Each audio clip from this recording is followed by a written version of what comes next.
ಸ್ನೇಹಿತರೆ, ಮೀಡಿಯಾ ಮಾಸ್ಟರ್ಸ್ಗೆ ಸ್ವಾಗತ ಸುಸ್ವಾಗತ. ಗೆಳೆಯರೆ, ಭಾರತದ ಅರ್ಥವ್ಯವಸ್ಥೆಯಲ್ಲಿ ಭಾರಿ ಬದಲಾವಣೆ ಬರೋ ಕಾಲ ಹತ್ತಿರ ಬಂದಿದೆಯಾ? ಯಾಕೆ ಹೀಗೆ ಅನ್ನಿಸ್ತಾ ಇದೆ ಅಂದ್ರೆ, ಮೊನ್ನೆ RBI ಅಧಿಕಾರಿಗಳನ್ನು ಉದ್ದೇಶಿಸಿ ಮಾತನಾಡಿರುವ ಪ್ರಧಾನಿ ನರೇಂದ್ರ ಮೋದಿ ಹೊಸ ಚಿಂತನೆಗಳು ಹಾಗೂ ಹೊಸತನದ ಬಗ್ಗೆ ಸ್ಪಷ್ಟವಾದ ಒಂದು ರೋಡ್ ಮ್ಯಾಪ್ ಅನ್ನು ಸಿದ್ಧ ಮಾಡಿಟ್ಕೊಳ್ಳಿ.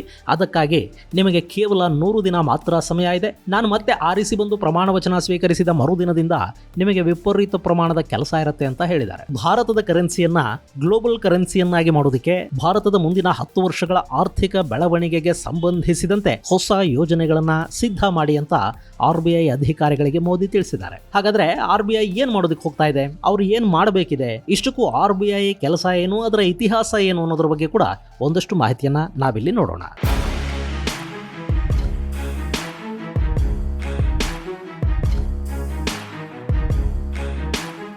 ಗೆಳೆಯರೆ, RBI ಬಗ್ಗೆ ಯಾರಿಗೆ ತಾನೇ ಗೊತ್ತಿಲ್ಲ? Reserve bank of India.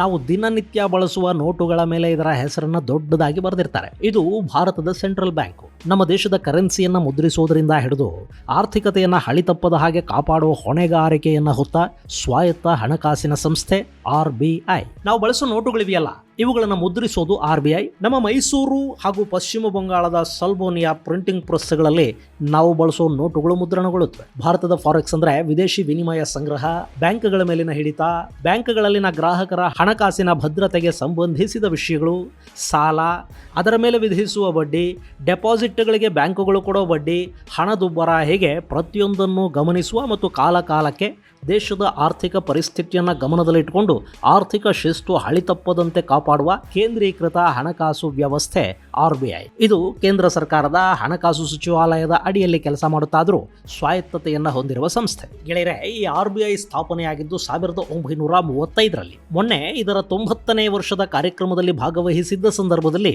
ಪ್ರಧಾನಿ ನರೇಂದ್ರ ಮೋದಿ ಭಾರತದ ಕರೆನ್ಸಿಯನ್ನು ವಿಶ್ವಮಟ್ಟಕ್ಕೆ ತಗೊಂಡು ಹೋಗಬೇಕಾದ ಮತ್ತು ಭಾರತದ ಆರ್ಥಿಕತೆಗೆ ಹೊಸ ದಿಕ್ಕನ್ನು ಕೊಡಬೇಕಾದ ಜವಾಬ್ದಾರಿ ನಿಮ್ಮ ಮೇಲಿದೆ. ಇನ್ನು ನಿಮಗೆ 100 ದಿನ ಅಂದರೆ ಚುನಾವಣೆಗಳು ಮುಗಿದು ನಾನು ಪ್ರಮಾಣ ವಚನವನ್ನು ಸ್ವೀಕರಿಸುವವರೆಗೆ ಮಾತ್ರ ಸಮಯ ಇದೆ. ಅಷ್ಟರಲ್ಲಿ ಎಲ್ಲ ಯೋಜನೆಗಳನ್ನು ಸಿದ್ಧ ಮಾಡಿಟ್ಟುಕೊಂಡು ಬಿಡಿ. ಆನಂತರ ಒಂದೇ ಒಂದು ದಿನ ಕೂಡ ಬಿಡುವಿಲ್ಲದಂತೆ, ಒಂದೇ ಒಂದು ಕ್ಷಣ ಕೂಡ ವ್ಯರ್ಥವಾಗದಂತೆ ನಾವೆಲ್ಲ ಕೂಡಿ ಕೆಲಸ ಮಾಡಬೇಕಿದೆ. ಭಾರತದ ಆರ್ಥಿಕತೆಗೆ ಹೊಸ ದಿಕ್ಕನ್ನು ಕೊಡಬೇಕಾಗಿದೆ ಅಂತ ಹೇಳಿದ್ದಾರೆ. ಇಲ್ಲಿ ಮೋದಿ ಹೇಳಿರುವುದೇನು ಅನ್ನೋದನ್ನು ನೋಡುವ ಮೊದಲು ನಿಮಗೆ ಈ RBIನ ಇತಿಹಾಸದ ಬಗ್ಗೆ ಒಂದಷ್ಟು ಮಾಹಿತಿಯನ್ನು ಕೊಟ್ಟು ಬಿಡ್ತೀನಿ, ಕೇಳಿ.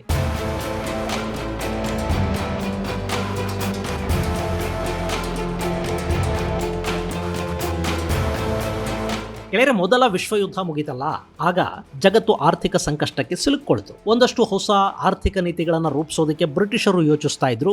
ಅದೇ ಸಮಯದಲ್ಲಿ ಅಂದರೆ 1926ರಲ್ಲಿ royal commission on Indian currency and finance ಒಂದು ವರದಿಯನ್ನು ಕೊಡ್ತು. ಈ ಕಮಿಟಿಯನ್ನ ಹಿಲ್ಟನ್ ಯಂಗ್ ಕಮಿಷನ್ ಅಂತ ಕೂಡ ಕರೀತಾ ಇದ್ರು. ಈ ಆಯೋಗದ ಶಿಫಾರಸ್ಸುಗಳ ಮೇರೆಗೆ 1934ರಲ್ಲಿ RBI ಆಕ್ಟ್ ಅನ್ನು ರೂಪಿಸಲಾಯಿತು. ಆನಂತರ 1935ರ ಏಪ್ರಿಲ್ 1ನೇ ತಾರೀಕು RBI ಅಥವಾ ರಿಸರ್ವ್ ಬ್ಯಾಂಕ್ ಆಫ್ ಇಂಡಿಯಾ ಪ್ರಾರಂಭ ಆಯಿತು. ಸರ್ ಆಸ್ಬೋರ್ನ್ ಸ್ಮಿತ್ ಇದರ ಮೊದಲ ಗವರ್ನರ್ ಆಗಿ ಅಧಿಕಾರವನ್ನು ಸ್ವೀಕರಿಸಿದ್ರು. ಅವ್ರ ನಂತರ ಜೇಮ್ಸ್ ಟೈಲರ್ ಇದರ ಗವರ್ನರ್ ಆದರು. ಮುಂದೆ 1943ರಲ್ಲಿ RBIಗೆ ಮೊಟ್ಟ ಮೊದಲ ಭಾರತೀಯ ಗವರ್ನರ್ ನೇಮಕ ಆಯಿತು. ಅವರ ಹೆಸರು ಸರ್ CD ದೇಶ್ಮುಖ್. ಈಗ ಶಕ್ತಿಕಾಂತ ದಾಸ್ RBIನ ಗವರ್ನರ್ ಆಗಿದ್ದಾರೆ. ಗೆಳೆಯರ, ವಿಶೇಷ ಅಂದರೆ ಬ್ರಿಟಿಷ್ ವಸಾಹತುಗಳ ಪೈಕಿ ಮೊಟ್ಟ ಮೊದಲ ಬಾರಿಗೆ ಕೇಂದ್ರ ಬ್ಯಾಂಕ್ ಅಂದರೆ ರಿಸರ್ವ್ ಬ್ಯಾಂಕ್ ಸ್ಥಾಪನೆಗೊಂಡ ಮೊದಲ ದೇಶ ಅನ್ನಿಸ್ಕೊಂಡಿದ್ದು ಭಾರತ. ಹಾಗೆಯೇ ಸ್ವಾತಂತ್ರ್ಯ ಬರುವವರೆಗೆ ಇದು ಈಸ್ಟ್ ಇಂಡಿಯಾ ಕಂಪನಿಯ ಹಿಡಿತದಲ್ಲಿತ್ತು, ಖಾಸಗಿ ಬ್ಯಾಂಕ್ ಆಗಿತ್ತು. ಆನಂತರ 1949ರಲ್ಲಿ ಇದು ರಾಷ್ಟ್ರೀಕೃತಗೊಳ್ತು. ಇನ್ನು ಬರ್ಮಾ ಅಂದರೆ ಇವತ್ತಿನ ಮ್ಯಾನ್ಮಾರ್ ಇದೆಯಲ್ಲ, ಅದರ ಕರೆನ್ಸಿಯನ್ನು ಹಾಗೂ ಆರ್ಥಿಕ ವ್ಯವಸ್ಥೆಗಳನ್ನು 1947ರವರೆಗೆ ಕೂಡ ನಮ್ಮ RBI ನೋಡ್ಕೊಳ್ತಾ ಇತ್ತು. ಹಾಗೆ ಭಾರತ ವಿಭಜನೆಯಾಗಿ ಪಾಕಿಸ್ತಾನದ ರಚನೆ ಆದ ಮೇಲೆ 1 ವರ್ಷದವರೆಗೆ ಅಂದರೆ 1948ರಲ್ಲಿ ಪಾಕಿಸ್ತಾನ ತನ್ನದೇ ಆದ ಸ್ಟೇಟ್ ಬ್ಯಾಂಕ್ ಆಫ್ ಪಾಕಿಸ್ತಾನವನ್ನು ಸ್ಥಾಪನೆ ಮಾಡಿಕೊಳ್ಳುವವರೆಗೆ ಆ ದೇಶದ ಆರ್ಥಿಕತೆಯನ್ನು ನಿಭಾಯಿಸ್ತಾ ಇದ್ದದ್ದು ಕೂಡ ನಮ್ಮ RBIನೇ. ಪಾಕಿಸ್ತಾನ ಕೂಡ 1948ರವರೆಗೆ ನಮ್ಮದೇ ನೋಟುಗಳನ್ನು ಅಂದರೆ RBI ಮುದ್ರಿಸಿದ ನೋಟುಗಳನ್ನೇ ಬಳಸ್ತಾ ಇತ್ತು. ಆನಂತರ 1948ರಲ್ಲಿ ಅವರು ಸ್ಟೇಟ್ ಬ್ಯಾಂಕ್ ಆಫ್ ಪಾಕಿಸ್ತಾನದ ಹೆಸರಲ್ಲಿ ತಮ್ಮದೇ ಆದ ಪ್ರತ್ಯೇಕ ಸೆಂಟ್ರಲ್ ಬ್ಯಾಂಕನ್ನು ಮಾಡಿಕೊಂಡ್ರು. ಆನಂತರ ಭಾರತದ RBIನೊಂದಿಗಿನ ಪಾಕಿಸ್ತಾನದ ಸಂಬಂಧಗಳು ಕಡಿತ ಆದವು. ಗೆಳೆಯರೆ, ಇವತ್ತು ಭಾರತದ ಬ್ಯಾಂಕಿಂಗ್ ಕ್ಷೇತ್ರ ಏನಿದೆ ಅದನ್ನು ನಿರ್ವಹಿಸೋದು, ನಿಯಂತ್ರಿಸೋದು, ಅದಕ್ಕೆ ಸಂಬಂಧಪಟ್ಟ ಕಾನೂನುಗಳನ್ನು ರೂಪಿಸೋದು, ಆರ್ಥಿಕ ನೀತಿ ನಿರೂಪಣೆಗಳನ್ನು ಕಾಲಕಾಲಕ್ಕೆ ಮಾಡೋದು, ಹಣ ಪ್ರಿಂಟ್ ಮಾಡೋದು,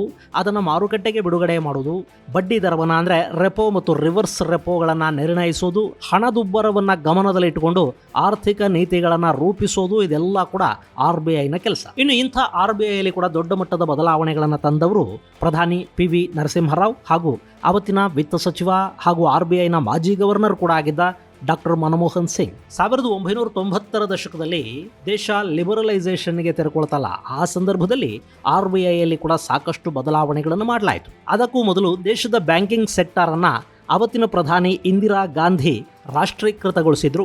ದೇಶದಲ್ಲಿ ಖಾಸಗಿ ಬ್ಯಾಂಕ್ಗಳೇ ಇಲ್ಲದ ಹಾಗೆ ಮಾಡಿದ್ರು, ಎಲ್ಲ ಬ್ಯಾಂಕ್ಗಳನ್ನು ಸರ್ಕಾರಿ ಬ್ಯಾಂಕ್ಗಳನ್ನಾಗಿ ಪರಿವರ್ತಿಸಿದ್ರು. ಹೀಗಾಗಿ ಆರ್ಥಿಕ ಕ್ಷೇತ್ರದಲ್ಲಿ ಸ್ಪರ್ಧಾತ್ಮಕತೆಯ ಕೊರತೆ ಇತ್ತು. ಇದನ್ನು ಬದಲಾಯಿಸಿ ಖಾಸಗಿ ಬ್ಯಾಂಕ್ಗಳಿಗೆ ಮತ್ತೆ ಅನುಮತಿ ಸಿಗುವ ಹಾಗೆ ಮಾಡಿದ್ದು PV ನರಸಿಂಹರಾವ್. ಹಾಗೆ ಅವರ ಕಾಲದಲ್ಲಿ ಸಾಕಷ್ಟು ಕ್ರಾಂತಿಕಾರಕ ಬದಲಾವಣೆಗಳನ್ನು ತರಲಾಯಿತು ಮತ್ತು ದೇಶದ ಆರ್ಥಿಕತೆಗೆ ದೊಡ್ಡ ಚೇತರಿಕೆಯನ್ನು ಕೂಡ ಕೊಡಲಾಯಿತು.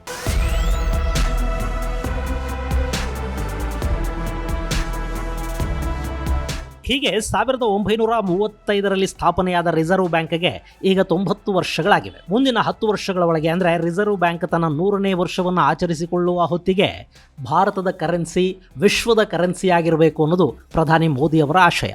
ಈಗ ಸದ್ಯದ ಮಟ್ಟಿಗೆ ಜಗತ್ತಲ್ಲಿ ಅತಿ ಹೆಚ್ಚಾಗಿ ಬಳಕೆಯಲ್ಲಿರುವುದು ಅಮೆರಿಕಾದ ಡಾಲರ್. ನಾವು ಯಾವುದೇ ದೇಶದ ಜೊತೆಗೆ ಏನೇ ಖರೀದಿ ಮಾರಾಟ ಏನೇ ಮಾಡಿದ್ರು ಬಹುತೇಕ ಅಲ್ಲಿ ವಿನಿಮಯ ಆಗ್ತಾ ಇರೋದು ಡಾಲರ್. ಈ ಡಾಲರ್ ಡಿಪೆಂಡೆನ್ಸಿ ಇದೆಯಲ್ಲ, ಇದು ಅಮೆರಿಕಾಗೆ ದೊಡ್ಡಣ್ಣನ ಪಟ್ಟದಲ್ಲಿ ಮುಂದುವರಿಯೋ ಹಾಗೆ ಮಾಡ್ತಾ ಇದೆ. ಯಾವುದೇ ದೇಶದ ಮೇಲೆ ಡಾಲರ್ ನಿರ್ಬಂಧ, ಸ್ವಿಫ್ಟ್ ಬ್ಯಾನ್ ನಂತಹ ಬೆದರಿಕೆಗಳನ್ನು ಒಡ್ಡೋದಿಕ್ಕೆ ಮತ್ತು ಯಾವುದೇ ದೇಶದ ಆರ್ಥಿಕತೆಯನ್ನ ಕ್ಷಣ ಮಾತ್ರದಲ್ಲಿ ನಾಶ ಮಾಡಿಬಿಡ್ತೀವಿ ಅಂತ ಬೆದರಿಸೋದಿಕ್ಕೆ ಅಮೆರಿಕಾಗೆ ಸಾಧ್ಯವಾಗ್ತಾ ಇರೋದೇ ಜಗತ್ತಿನ ಈ ಡಾಲರ್ ಡಿಪೆಂಡೆನ್ಸಿಯ ಕಾರಣಕ್ಕೆ. ಹೀಗಾಗಿ ಡಾಲರ್ ಅನ್ನು ಬಿಟ್ಟು ತಮ್ಮದೇ ದೇಶದ ಕರೆನ್ಸಿಗಳಲ್ಲಿ ಅಂತಾರಾಷ್ಟ್ರೀಯ ವ್ಯಾಪಾರ ಮಾಡಬೇಕು ಅಂತ ಸಾಕಷ್ಟು ದೇಶಗಳು ಬಯಸುತ್ತವೆ ಮತ್ತು ಪ್ರಯತ್ನವನ್ನು ಕೂಡ ಪಡ್ತಾ ಇವೆ. ಇವತ್ತು ಇಡೀ ಜಗತ್ತಿನ ಅಗತ್ಯಗಳನ್ನು 30% ಪೂರೈಸ್ತಾ ಇದೆಯಲ್ಲ ಚೈನಾ, ಅವರು ಕೂಡ ತಮ್ಮ ಯುವಾನ್ನಲ್ಲಿ ವಹಿವಾಟು ನಡೆಸೋದಕ್ಕೆ ಬಯಸ್ತಾರೆ. ಒಂದಷ್ಟು ದೇಶಗಳಲ್ಲಿ ಚೈನಾ ತನ್ನದೇ ಕರೆನ್ಸಿಯನ್ನು ಬಳಕೆ ಕೂಡ ಮಾಡ್ತಾ ಇದೆ. ಆದರೂ ಅಮೆರಿಕಾಗೆ ಕರೆನ್ಸಿಯ ವಿಷಯದಲ್ಲಿ ಟಕ್ಕರ್ ಕೊಡೋದಕ್ಕೆ ಚೈನಾಗೆ ಸಾಧ್ಯ ಆಗಿಲ್ಲ. ಇನ್ನು ಈ ಹಿಂದೆ ಇರಾನ್ ನಂಥ ನಮ್ಮ ಮಿತ್ರ ದೇಶಗಳ ಜೊತೆ ತೈಲ ವ್ಯಾಪಾರವನ್ನ ಭಾರತ ತನ್ನದೇ ಕರೆನ್ಸಿಯಲ್ಲಿ ಮಾಡ್ತಾ ಇತ್ತು. ಹಾಗೆ ಇವತ್ತಿಗೂ ಕೂಡ ರಷ್ಯಾದ ಜೊತೆಗಿನ ವ್ಯಾಪಾರವನ್ನ ರೂಪಾಯಿ ರೂಬೆಲ್ನಲ್ಲೇ ಭಾರತ ಮಾಡ್ತಾ ಇದೆ. ಸೌದಿ ಅರೇಬಿಯಾ, UAE ಅಂತ ದೇಶಗಳು ಕೂಡ ಭಾರತೀಯ ಕರೆನ್ಸಿಯಲ್ಲಿ ವ್ಯಾಪಾರ ಮಾಡೋದಕ್ಕೆ ಒಪ್ಪಿವೆ.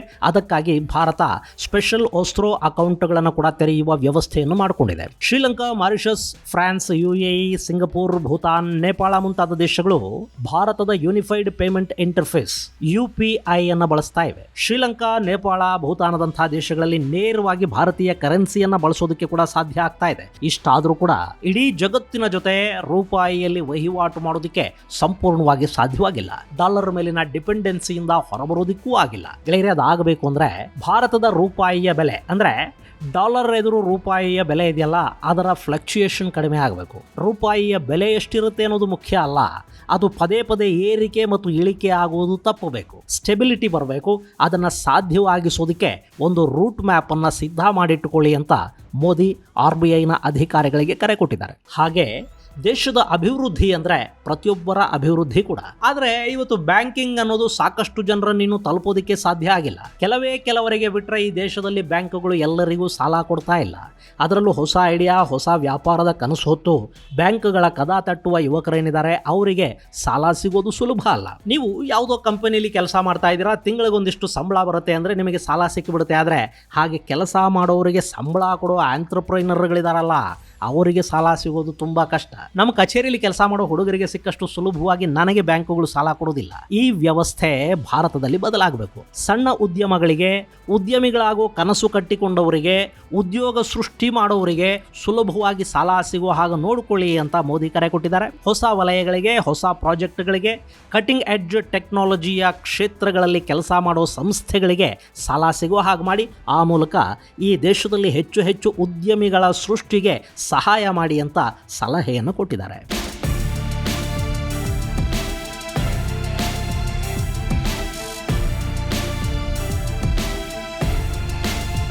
ಗೆಳೆಯರೆ, ಇವತ್ತು ಭಾರತ ಎಲ್ಲ ಕ್ಷೇತ್ರಗಳಲ್ಲಿ ವೇಗವಾಗಿ ಬೆಳೀತಾ ಇದೆ. ಜಾಗತಿಕ ಆರ್ಥಿಕ ಅಭಿವೃದ್ಧಿ ಏನಿದೆ ಅದಕ್ಕೆ ಭಾರತದ ಕೊಡುಗೆ 15% ಅಂದ್ರೆ ನಾವು ಆರ್ಥಿಕ ಅಭಿವೃದ್ಧಿಗೆ ಅತಿ ಹೆಚ್ಚು ಕೊಡುಗೆಯನ್ನು ಕೊಡ್ತಾ ಇದ್ದೀವಿ. ಹೀಗಿರುವಾಗ ಮುಂದಿನ ದಿನಗಳಲ್ಲಿ ಜಗತ್ತು ಭಾರತದ ಕಡೆಗೆ ಬರುತ್ತೆ. ಭಾರತದಲ್ಲಿ ಹೂಡಿಕೆಗಳು ಹೆಚ್ಚಾಗುತ್ತವೆ. ಮೇಕ್ ಇನ್ ಇಂಡಿಯಾ ಶುರು ಆಗುತ್ತೆ. ಈ ಕಾಲಘಟ್ಟದಲ್ಲಿ ನಮ್ಮ ಆರ್ಥಿಕ ಸ್ಥಿತಿಗತಿಗಳು, ನಮ್ಮ ಬ್ಯಾಂಕಿಂಗ್ ಕ್ಷೇತ್ರ ಕೂಡ ಸುಧಾರಣೆ ಆಗಬೇಕಿದೆ. ಈಗಾಗಲೇ ಡಿಜಿಟಲೈಸೇಷನ್ನಲ್ಲಿ ಭಾರತ ಸಾಕಷ್ಟು ಮುಂದಿದೆ. 2017-18ರಲ್ಲಿ 2071 ಕೋಟಿ ಇದ್ದ ಡಿಜಿಟಲ್ ಟ್ರಾನ್ಸಾಕ್ಷನ್ 2022ರ ಹೊತ್ತಿಗೆ 13,462 ಕೋಟಿಯನ್ನು ಮುಟ್ಟಿದೆ. ನಮ್ಮ ಬ್ಯಾಂಕ್ಗಳ NPA ಪ್ರಮಾಣದಲ್ಲಿ ಕೂಡ ಸಾಕಷ್ಟು ಇಳಿಕೆ ಕಂಡು ಬರ್ತಾ ಇದೆ. 2018ರಲ್ಲಿ 11.25% ಇದ್ದ NPA ಪ್ರಮಾಣ 2023ರ ಹೊತ್ತಿಗೆ 3% ಇಳಿಕೆ ಆಗಿದೆ. ಇದೆಲ್ಲ ಕೂಡ ಇಷ್ಟು ದಿನಗಳಲ್ಲಿ RBI ಮಾಡಿರೋ ಕೆಲಸದ ಪ್ರತಿಫಲ. ಇನ್ನು ಮುಂದಿನ ದಿನಗಳಲ್ಲಿ ಇಡೀ ಜಗತ್ತು ಭಾರತದ ಕಡೆಗೆ ತಿರುಗಿ ನೋಡುವ ಹಾಗೆ ಮಾಡಬೇಕು. 5ನೇ ಆರ್ಥಿಕ ಶಕ್ತಿಯಾಗಿರೋ ಭಾರತ ಜಗತ್ತಿನ 3ನೇ ಅತಿದೊಡ್ಡ ಆರ್ಥಿಕ ಶಕ್ತಿಯಾಗಿ ಬೆಳೆಯೋದಕ್ಕೆ ಹೊರಟಿರೋ ಸಂದರ್ಭದಲ್ಲಿ ಅದಕ್ಕೆ ಪೂರಕವಾಗಿ ಭಾರತದ ಸೆಂಟ್ರಲ್ ಬ್ಯಾಂಕ್ ಅಂದರೆ ರಿಸರ್ವ್ ಬ್ಯಾಂಕ್ ಕೂಡ ಕೆಲಸ ಮಾಡಬೇಕಾಗತ್ತೆ. ಅದಕ್ಕೆ ಸಂಬಂಧಪಟ್ಟ ಯೋಜನೆಗಳನ್ನು ರೂಪಿಸ್ಕೊಳ್ಳೋದಕ್ಕೆ ನಿಮಗಿನ್ನು 100 ದಿನ ಅಂದರೆ ಚುನಾವಣೆಗಳು ಮುಗಿಯುವವರೆಗೆ ಮಾತ್ರ ಸಮಯ ಇದೆ. ಆ ನಂತರ ನಾನು ಮರು ಆಯ್ಕೆಯಾಗಿ ಬಂದು ಪ್ರಮಾಣ ವಚನ ಸ್ವೀಕರಿಸಿದ ಮರುಕ್ಷಣದಿಂದಲೇ ನಿಮ್ಮ ಕೆಲಸ ಹೆಚ್ಚಾಗುತ್ತೆ. ಅದಕ್ಕೆ ಬೇಕಾದ ಎಲ್ಲ ಸಿದ್ಧತೆಗಳನ್ನು ಮಾಡಿಟ್ಕೊಳ್ಳಿ ಅಂತ ಮೋದಿ RBIನ ಅಧಿಕಾರಿಗಳಿಗೆ ಕರೆ ಕೊಟ್ಟಿದ್ದಾರೆ. ಒಟ್ಟಾರೆ ನವಭಾರತದ ಹೊಸ ಆರ್ಥಿಕ ಪ್ರಗತಿಗೆ ಹೆಗಲು ಕೊಡೋದಕ್ಕೆ RBI ಸಿದ್ಧಗೊಳ್ತಾ ಇದೆ. ಇದು ಗೆಳೆಯರೆ RBIನ ಕಾರ್ಯಕ್ರಮದಲ್ಲಿ ಪ್ರಧಾನಿ ನರೇಂದ್ರ ಮೋದಿ ಅವರ ಮಾತು. ಮುಂದಿನ ಸಂಚಿಕೆಯಲ್ಲಿ ಮತ್ತಷ್ಟು ವಿಶೇಷಗಳ ಜೊತೆ ಮತ್ತೆ ಭೇಟಿಯಾಗೋಣ. ಅಲ್ಲಿವರೆಗೆ ಜೈ ಹಿಂದ್, ಜೈ ಕರ್ನಾಟಕ.